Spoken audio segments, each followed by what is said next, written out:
Amados e amadas, em primeiro lugar quero agradecer a Deus estar aqui com vocês de novo e a vocês pelo carinho. Obrigado. Amados e amadas, no Evangelho de hoje, em Lucas, vemos Jesus e a ressurreição dos mortos. Naquele tempo, aproximaram-se de Jesus alguns saduceus que negam a ressurreição. Eles perguntaram: Mestre, Moisés deixou-nos escrito: se alguém tiver um irmão casado e este morrer sem filho, deve casar-se com a viúva a fim de garantir a descendência para o seu irmão. Ora, havia 7 irmãos. O primeiro casou e morreu sem deixar filho. Também o segundo e o terceiro se casaram com a viúva. E assim os 7, todos morreram sem deixar filho. Por fim, morreu também a mulher. Na ressurreição, ela será esposa de quem? Todos os 7 estiveram casados com ela.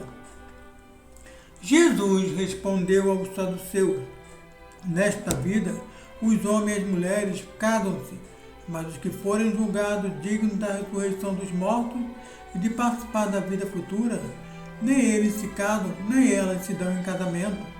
E já não poderão morrer, pois serão iguais aos anjos, serão filhos de Deus, porque ressuscitaram. Que os mortos ressuscitam, Moisés também o indicou na passagem da sarça, quando chama o Senhor, o Deus de Abraão, o Deus de Isaque e Deus de Jacó. Deus não é Deus dos mortos, mas dos vivos, pois todos vivem para Ele. Alguns doutores da lei disseram a Jesus: Mestre, tu falaste muito bem. E ninguém mais tinha coragem de perguntar coisa alguma a Jesus. Palavra da salvação. Glória a vós, Senhor. Amados e amadas, um evangelho bem interessante que dá para fazer uma série de reflexões. A primeira, naquela época os fariseus, eles acreditavam na ressurreição, mas os saduceus não. Eles não acreditavam. Então eles queriam armar uma armadilha para Jesus. Então eles vão diante de Jesus e contam essa história da mulher que casou e o marido. E ela não tiveram filho, ele morreu. Depois o irmão foi e casou com ela. E assim foi sucessivamente. Então deixa eu deixar claro uma coisa aqui. Naquela época, quando o marido estava à beira da morte, eles tinham que indicar um parente para que desse segurança e protegesse a mulher e não deixasse ela passar dificuldade. Então, quando morreu o irmão, o outro irmão foi para proteger a mulher, casou-se com ela. E assim foi sucessivamente.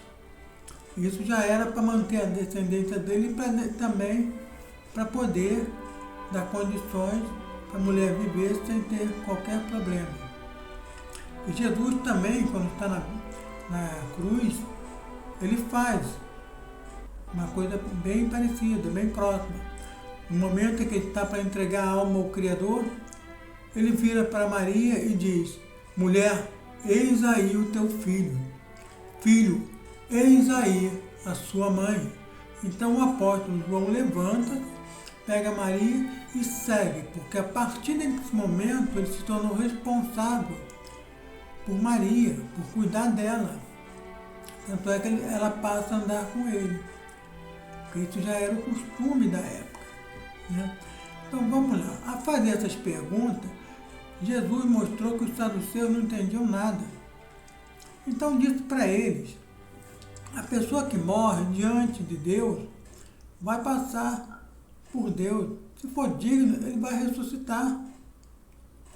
Então vai viver junto de Deus, ao lado de Deus. E o próprio Jesus diz isso, quando ele fala para os apóstolos: na casa de meu pai tem muitas moradas, e eu vou para ele, e vocês irão depois. Então Jesus já indicava que aquele que fosse digno iria morar e viver com Deus, seria um anjo. Jesus também nos diz, quando ele fala para os apóstolos: não vos chamo mais de servo, mas sim de irmãos, que vos dei a saber tudo que meu Pai me disse. Então agora somos irmãos e filhos do mesmo Pai. Então, ele também cita aqui Moisés, que diz o Deus de Abraão, Deus de Isaac, Deus de Jacó. Ou seja, Abraão, Isaac e Jacó, quando estavam vivos, seguiam e eram fiéis ao Deus que naquela época e hoje, nosso também, era o Deus dos fariseus, Deus saduceu, Deus que Jesus era o filho dele, é o filho dele. Então, tudo isso Jesus mostra para eles, que eles não sabem o que estavam falando. Aí eu pergunto a vocês, amados e amadas, nós estamos nos preparando para diante do Senhor, sermos dignos da ressurreição dos mortos? Porque Jesus disse, todo aquele que me negar diante dos homens, eu o negarei diante do meu Pai que está nos céus. Nós estamos nos preparando, nós estamos sendo dignos, nós temos o cuidado, estamos preparados para sempre que um parente nosso tiver algum problema ou precisar de ajuda, estar ajudando o nosso parente para preservar a harmonia e a paz e a boa convivência entre a família?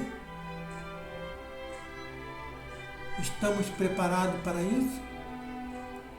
Que Deus nos faça firme, fiel aos ensinamentos de Jesus, para a honra e glória de Deus. Amém!